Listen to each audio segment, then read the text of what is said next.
Turn the lights back on. Wow. Retro electro tech. When real audio ruled the world. Greetings once again, ladies and gents. This is Retro Ernest of Retro Electrotech, and here on the bench is a very disassembled Technics SL-Q202 turntable from 1981. So like everything I work on, it has some age to it. About 41 years old or so. And as such, this unit was brought in by the customer sometime back who stated that there appeared to be some mechanical issues. In other words, I believe things were binding up and just not cycling properly. So when I initially function tested it, and as I suspected would be the case, cycling was a bit sluggish and very inconsistent. So when I popped the hood, I found quite a bit of dust accumulation within the main base here, and badly degraded grease throughout the working surfaces of the autoplate mechanism. Additionally, the condition within the tone arm base here wasn't too bad, but the mechanisms did need cleaning, and that was performed. So mechanically, everything is looking pretty good now. And what I've mentioned thus far is all very common stuff that inhibits proper function of all this mechanized gear, such as turntables and tape decks. And as you can see, due to the fairly intricate nature, if you will, of these mechanisms, some more so than others, you don't want dust, debris, degraded lubricants, greases and all that added to the equation.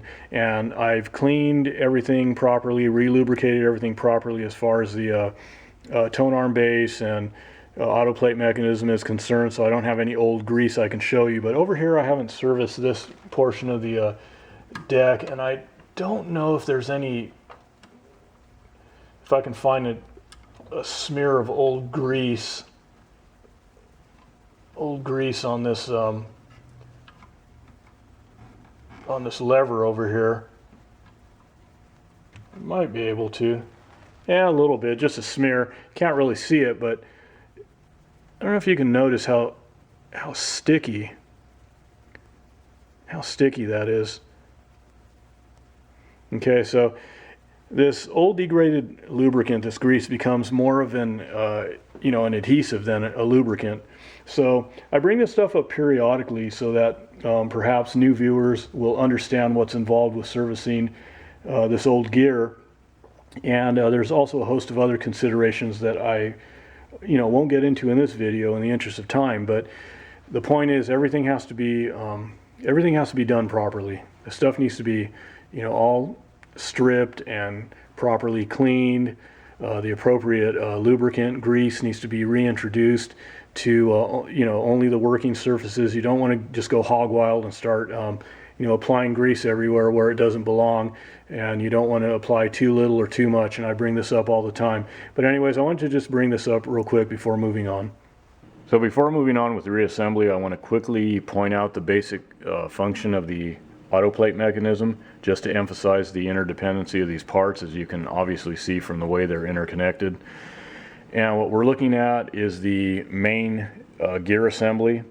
And here we have the main gear that I'm pointing to here, and it connects up with, let me bring this into view, the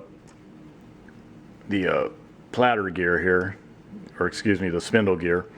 And here's our spindle, and this is our stator frame. So anywho, it also, the main gear, that is what operates the main drive gear down here. And we have a couple of levers, an actuator and a stop mechanism.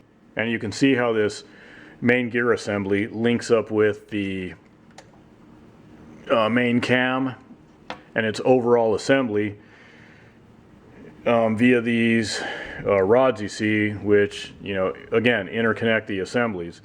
So essentially the main gear assembly here transfers mechanical energy or mechanical function, whatever, to the main cam, and we know that the manner in which the main cam operates and cycles and moves about is what causes the cycling of the tone arm. We have our lift mechanism going on, our pivot function, our pivoting mechanism. So again, I just wanted to quickly point out the importance of assuring that the entire mechanism is cleaned and re-lubricated, as opposed to just spot cleaning and relubing only the area that is responsible for perhaps any sluggish or seized function. I say this because you'll notice sometimes when examining these mechanisms, the grease in some areas will be more degraded and sticky than in others. So I always try to point that out to customers, and if they're able and willing to have me put more time into a proper and thorough servicing, then that's obviously the direction that I'm going to take things for longevity's sake. And to me, that's what this is all about. And actually, the customer that brought this in some time back didn't want to put the money into the work needed, which I understand. So he gave me the turntable, said, do what you want with it, part it out, do whatever. I don't want it. So I'm doing this for my brother-in-law, is the point, who recently came into possession of a nice old Technics receiver. And he told me what it was, but I can't remember now. But anyway, this turntable is going to be paired up with his receiver. And on that note, let me go ahead and move forward. I'm going to start some reassembly of the mechanism and move over to the main board, also known as the drive circuit PCB. So let's go ahead and get to it.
Okay, so the auto plate mechanism and the tone arm assembly is all back together, and everything appeared to mate up okay, and everything seems to be in alignment as far as the main cam and the tone arm assembly is concerned. You do have to be careful of that to make sure that everything lines up okay. It's kind of hard to see under there when you're remounting the tone arm base back on the plate there, but everything drops down pretty straightforward. But you just have to kind of be aware where everything is supposed to be positioned. And other than that, once I test the mechanical function, then if there is anything that's sort of out of whack or anything, then it's just a matter of going in there and checking a few things. But otherwise, I believe everything is fine. And I'm going to go ahead now and move over to the board. So here we are at the main board, obviously. And initially, I was considering recapping the board. However, I decided not to do it, at least for now. Part of it is in the interest of time. But mainly because I feel that despite the age of these electrolytics, I think they'll be fine for now. And they are at least good quality Japanese capacitors, that tend to hold up well. So they didn't use crappy components, on these boards. And I can't speak for every single Technics turntable, but based on what I've seen, they seem to use quality components. A good thing, of course. And also too, if the need arises in the near future, my brother-in-law can bring this unit back, since he visits fairly often. So not a big deal. And I'm fairly confident that things will hold up well. It doesn't mean that something won't go wrong, but everything looks pretty good in here. The electronics appear to be working fine, as I already mentioned, based on my first down and dirty function test when it was, first brought in. And, the problem again was sluggish and inconsistent cycling associated with that degraded lubricant, which of course I resolved. And also, I inspected the board thoroughly, all components, solder joints, traces, wiring and connectors, etc. I didn't observe any physical signs of stressed components, such as those that look discolored or that otherwise look like they've been exposed to overheating. No physically leaking or bulging electrolytics or any other components that appear to be physically compromised. The only thing that I noticed, and it's a really minor thing, is during that preliminary evaluation, let me tilt it so that glare doesn't screw with the exposure and all that. But this connector over here, when I was doing that first preliminary evaluation sometime back, I noticed that, let me flip this board over and let me get a little, let me bring this magnifier under here. Mainly for my eyes, it doesn't do anything really for the camera view, but let me see if I can get zoomed in here without this getting all blurry. Yeah, I think, well, wait. Okay. These are the leads of that connector on the top side I just showed you. And, the solder joints were bad, the connector was all loose and all that, so I had to desolder it anyways and pull it out when I was disassembling stuff, but I just need to resolder these leads here and we'll be good to go. So anyways, what I'm going to do next is get this board all situated, get the wire harnesses clipped back in, get this thing reinstalled. I'm going to clean the controls on this half over here and just kind of get everything prepped up and get that underside cleaned out good. So I'm just going to leave it at that and just go ahead and move forward, like I said, get this thing put back together, function tested of course and all that, and then get right into the setup of this turntable. So let's go ahead and move forward. Retro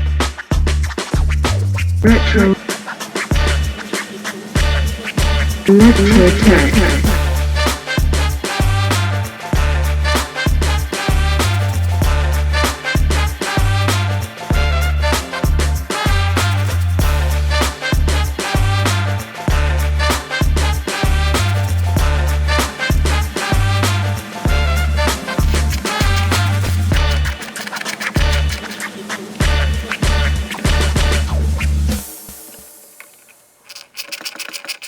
As I said I was going to do, I am servicing switches. So these 3 micro switches here are a bit intermittent, and I have a very simple switch testing criteria that needs to be met. Every single time I press a switch or flick a switch, activate a switch, whatever, I expect a switch to react very responsively. No lag, no intermittency, or whatever the case. And again, like I said, these switches are a bit intermittent. I started to introduce contact cleaner into these 2 switches here, our 33 and 45 RPM, so in other words the speed selector switches. And this is a stop switch here that I haven't introduced any contact cleaner into, and it's a bit intermittent. So let me go ahead and just show you what I'm talking about. And I want to be able to apply light to fairly moderate pressure, and I don't want any lag, intermittency, or whatever. So you can see that it's kind of intermittent.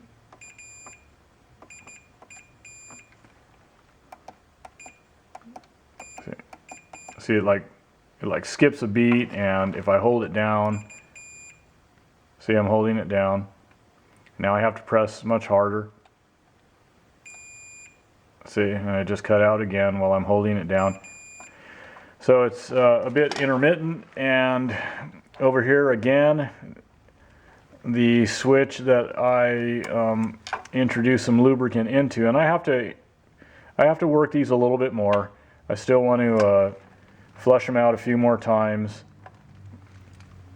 and work the little buttons, you know, repeatedly, and try to work contact cleaner down in there like I've been doing. But you can see that although not 100% perfect,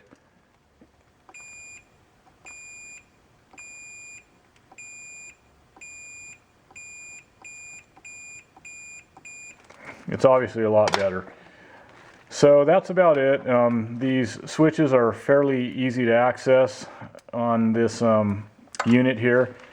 They're just, of course, you know, screwed down, and you know, a few screws, pop them out, and pull the board, you know, flip the board over here, and here you go. So that's all I wanted to touch on. And again, once I get this section done in here, then it's test time. I just wanted to quickly mention that I jumped the gun when I inserted the 3 screws into this position here, and this position. I was supposed to drop in this plastic panel cover that sits like so, and then drop the screws in. So remember to do that. Don't do what I did. I suppose I was having one of those senior moments. But otherwise, what I'm going to do now is just a few small assembly details, take care of those, and then I will be back with some basic function testing. Of course, I want to be sure that everything is doing what it's supposed to be doing, after which I decided I'm going to produce a part 2 in a day or 2 after the release of this video, where I go over the setup of this turntable, you know, setting the tracking force and so forth. So I will be back in a moment with that basic function testing. Okay, so here we are with this turntable put back together, as you can see. And I don't have it hooked up to a receiver because I'm not going to get into that type of demonstration until after the setup and so forth, which is going to be in video number 2, but I did say I would come back with just a basic function test just to show that things are working mechanically as they should. One thing I did notice initially is that the platter would rotate for a bit and then it would drop out, and I suspected, or at least I was hoping, that it might be the micro switch that is located on the auto plate mechanism that is engaged by the tone arm. When you cue up the tone arm and swing the tone arm over, it engages that micro switch, that start switch, to start the platter. And I noticed that when I was examining that switch, that it appeared that the lever on that micro switch, the little metal lever, was bent inward a little too much, and the lever that's activated by the tone arm to engage with the lever on the micro switch, a start switch, was not engaging it in enough of a positive manner. That it was kind of a bit fickle in that regard. So I adjusted that metal lever a little bit, kind of pulled it out, and played around with it in addition to cleaning the micro switch. And I've let the platter go and rotate and do its thing for several hours off and on, and it seems to be okay.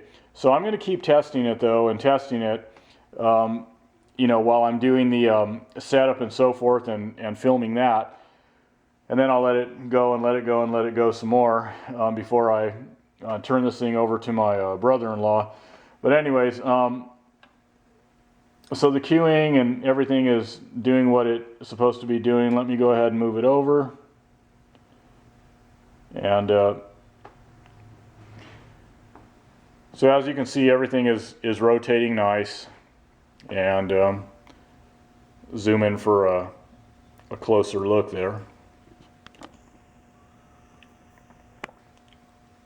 Good enough. So you get the point, and everything seems to be doing okay. And I'm hoping that there's no other issues. I don't think so, because the problem with the platter stalling, it was doing it fairly frequently. I didn't have to wait a long time for it to occur, and so I'm pretty sure it was that micro switch that I was just talking about. And like I said, I've been testing it as far as letting the platter rotate and do its thing, and the tone arm, you know, cycle and all that stuff, and everything seems to be holding up okay. So again, I'm going to keep testing it. So when I come back in video 2, that's when I'm going to be showing the setup for this turntable. Like I said, setting the tracking force and all that. So till the next video, excuse me, like I always say, peace, love, music, and the vintage audio that brings it to our ears. This is a poor man's shoe production.